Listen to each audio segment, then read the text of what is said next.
देखिए, बिहार चुनाव के नतीजे बिल्कुल सामने आ चुके हैं और सीमांचल में जिस तरीके से बार बार ये सवाल उठ रही थी कि एआईएमआईएम क्या कर पाएगी, अब इसी को आपको हम सीधा बात करके बताना चाहते हैं।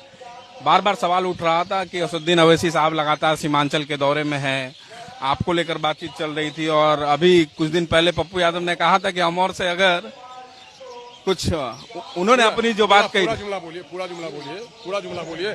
सच्चे पत्रकार हैं, सच्चाई को छुपाना नहीं चाहिए, पूरे जुमले बोलिए। उन्होंने ये कहा था कि अगर अख्तरुल इमाम अमौर से जीत गए तो हम अपनी राजनीति छोड़ देंगे। तो उनसे जाके पूछे कि राजनीति कब छोड़ रहे हैं वो। इतना बड़बोला नहीं होना चाहिए। माने भगवान झूठ बोलता है, पप्पू यादव झूठ नहीं बोलता है। क्या हो गया भाई लोगों को, क्या हो गया लोगों को? इतना गुरूर में नहीं रहना चाहिए आदमी को, है ना, इतना गुरूर में नहीं रहना चाहिए आदमी को। अच्छा, शुरू में ये जो बातचीत चल रही थी कि कहीं न कहीं एआईएम को अगर जो दायित्व वो चाह रहे थे कि 6 सीट मिल जाए, 12 सीट मिल जाए, लेकिन इंडिया अलायंस ने कहीं उसको तवज्जो नहीं दिया। इंडिया इस्लाम के गुरूर में समुद्र में डूबा हुआ, गुरूर के समुद्र में डूबा हुआ तेजस्वी ने सेकुलर वोट को बर्बाद कर दिया। गठबंधन को डुबाया उसने, गठबंधन को डुबाया अपनी हैकड़ी की वजह से उसने, है ना। सियासी समझ नहीं है उनकी। लालू जी जिस अंदाज से समाज के कमजोर तबके को जोड़कर एक राजनीतिक पार्टी खड़ी की, समाजी इंसाफ की जो लड़ाई लड़ी, लालू जी के सपनों को इसने लालू जी के जिंदगी में ही चकनाचूर कर दिया, है ना। और जो वीकर सेक्शन था, वीकर सेक्शन को कहीं ना कहीं धोखा मिला इनसे। आखिर सीमांचल में क्या फिर से मजबूती से रहना है, क्योंकि बार बार ये सवाल उठता था। है क्या? नहीं, एक सेकंड, मुझे कौन है यार? नहीं, पिछले बार भी आपके आपके 5 विधायक इधर से उधर हो गए।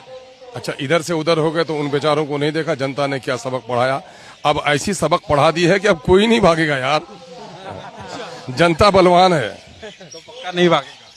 यकीनन हम आशा करते हैं। हो तो कुछ भी सकता है, लेकिन जनता ने, देश के अध्यक्ष भी हैं, बागडोर आपके हाथ में है। जनता ने जो सबक सिखा दिया है, मैं समझ, जनता से मान और सम्मान तो जनता देती है ना। लोकतंत्र में जनता जिसे चाहे तख्त पे बैठा दे, जिसको चाहे तख्त से उतार दे। इसलिए जनता के मनोकामनाओं से कभी खिलवाड़ नहीं करना चाहिए। बहुत बहुत शुक्रिया हमसे बात करने। और बिहार प्रदेश के अध्यक्ष भी हैं एआईएमआईएम के, तो उनसे हमने बात की और अमौर के साथ साथ 5 जगहों पर सीमांचल में जो है एआईएमआईएम ने जीत दर्ज की है, जिसको लेकर बार बार ये कयास लगाए जा रहे थे कि एआईएम कुछ ज्यादा नहीं कर पाएगी बिहार में। और बिहार के सीमांचल में बार बार ये सवाल उठ रहे थे कि इनको एक तरीके से वोट कटवा कहा जा रहा था, एक तरीके से ये कहा जा रहा था कि ये एनडीए के लिए काम करते हैं, और तमाम तरीके की जो चर्चाएं राजनीति में हो रही थी। लेकिन आखिरकार एआईएमआईएम ने 5 सीटों पर पूरे बिहार में जीत दर्ज कर ली है। और हमारे साथ बिहार के प्रदेश अध्यक्ष और अमौर के विधायक